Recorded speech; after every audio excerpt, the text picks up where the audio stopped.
विधानसभा क्षेत्र के 11 और डायमंड हार्बर विधानसभा क्षेत्र के 4 मतदान केंद्र शामिल हैं।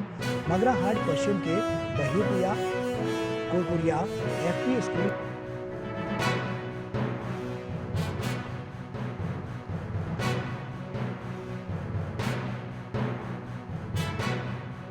क्षेत्र के 11 और डायमंड हार्बर विधानसभा क्षेत्र के 4 मतदान केंद्र शामिल हैं।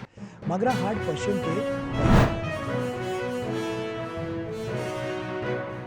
ईवीएम मत एणिके रूम नंबर 4 अंचे पत्ರದ मतಗಳ ಎಣಿಕೆ ರೂಮ್ ನಂಬರ್ 9 ನೆಲಮಾಡಿಯಲ್ಲಿ ಇದೆ. ಆಮೇಲೆ ETBBS ಕೂಡ ರೂಮ್ ನಂಬರ್ 9 ರಲ್ಲಿ ಇದು ಮಾಡಿದೆವು. ಟೋಟಲ್ ಮತಗಟ್ಟೆ ಸಂಖ್ಯೆ 322. ನಿಗದಿಪಡಿಸಿದ ಟೇಬಲ್ ಅಂದರೆ 14 और EVM ಇದಕ್ಕೆ 14 ಮಾಡಿದೆವು. ಪೋಸ್ಟಲ್ ಬ್ಯಾಲೆಟಿಗೆ ಒಂದು ಟೇಬಲ್, ETBBS ಇದಕ್ಕೆ ಅದಕ್ಕೂ ಕೂಡ ಒಂದು ಟೇಬಲ್ ಮಾಡಿದೆವು. ಟೋಟಲ್ 16 ಟೇಬಲ್ ಆಗಿದೆ. ಸುತ್ತುಗಳು ಎಷ್ಟಪ್ಪ ಅಂದರೆ 23 ಸುತ್ತುಗಳು ಆಗ್ತಾಯಿದ್ದೆವು. ಇದ್ರ ಪ್ರಕಾರ ಅರೇಂಜ್ಮೆಂಟ್ ಮಾಡ್ಕೊಂಡಿದ್ದೆವು. ಈ ಅಂಚೆ ಅದರದ್ದು ಒಂದೊಂದು ಆಗ್ತಾಯಿದೆ.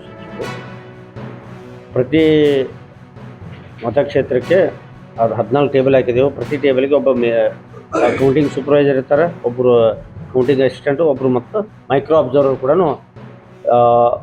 ಒಂದು ಪ್ರತಿ ಟೇಬಲ್ಗೆ ಕೂಡ ಈಗಾಗಲೇ ನಿಯೋಜನೆ ಮಾಡಿ ಆದೇಶ ಮಾಡಿದ್ರು. ಎಲ್ಲ ಇರುತ್ತೆ. ಮೀಡಿಯಾ ಅವರಿಗೆ ಎಂಟ್ರಿ ಆ ಕಡೆಯಿಂದ ಇರುತ್ತೆ. ಅವರು ಸರ್ ಹೇಳಿದ ಪ್ರಕಾರ ಬೆಳಿಗ್ಗೆ ಅವರು ಸಾಂಗ್ ರೂಮ್ ಓಪನ್ ಆದ ನಂತರ ಅವರು ಆ ರೂಮಲ್ಲಿ ಹೋಗಿ ಅಲ್ಲಿಂದ ಮಾನಿಟರ್ ಮಾಡಬಹುದು ಯಾವುದು ರೌಂಡ್ಸಲ್ಲಿ ಏನೇನು ಆಗ್ತಾ ಇದೆ. ಅದ್ರ ಜೊತೆಗೆ ಪಬ್ಲಿಕ್ಗೆ ವೆಟರ್ನಿಟಿ ಹಾಸ್ಪಿಟಲ್ ಹತ್ತಿರ ಒಂದು ಪಬ್ಲಿಕ್ ಅನೌನ್ಸಿಂಗ್ ಸಿಸ್ಟಮ್ ಮಾಡ್ತಾ ಇದ್ದಾರೆ. ಪಬ್ಲಿಕ್ಗೆ ಕೂಡ ಅಲ್ಲಿ ಇರೋದು ವ್ಯವಸ್ಥೆ ಮಾಡಿದ್ದೀವಿ. ನಮ್ಮ ಪೊಲೀಸ್ ಸಿಬ್ಬಂದಿ ಎಲ್ಲ ಕಡೆ ಇರ್ತಾರೆ. ಈ ಲೆಫ್ಟ್ ಸೈಡ್ ಅಂದರೆ ಮೇನ್ ಗೇಟ್ ಮತ್ತು ಬ್ಯಾಕ್ ಗೇಟ್ ನಾನು ಕವರ್ ಮಾಡಿದ್ದೀನಿ. ಲೆಫ್ಟ್ ಸೈಡ್ ಅದಕ್ಕೆ ಈಸ್ಟ್ ಗೇಟ್ ಅಂತ ಇದ್ದೀವಿ. ಈಸ್ಟ್ ಗೇಟಿಂದ ಏಜೆಂಟ್ಸ್ಗೆ ಎಂಟ್ರಿ ಆ ಕಡೆಯಿಂದ ಇರುತ್ತೆ. ಈ ಸರಿ ಎಲೆಕ್ಷನ್ ಕಮಿಷನ್ ಗೈಡ್ಲೈನ್ ಪ್ರಕಾರ ಅವರಿಗೆ QR code based pass sir ಕಡೆಯಿಂದ ಇಶ್ಯೂ ಆಗಿದೆ, 6 ಕಡೆಯಿಂದ ಇಶ್ಯೂ ಆಗಿದೆ. ಅದಕ್ಕೆ ಒಂದು ಇದು ಕೂಡ ಇದೆ, ಸ್ಕ್ಯಾನರ್ ಆ್ಯಪ್ ಕೂಡ ಇದೆ.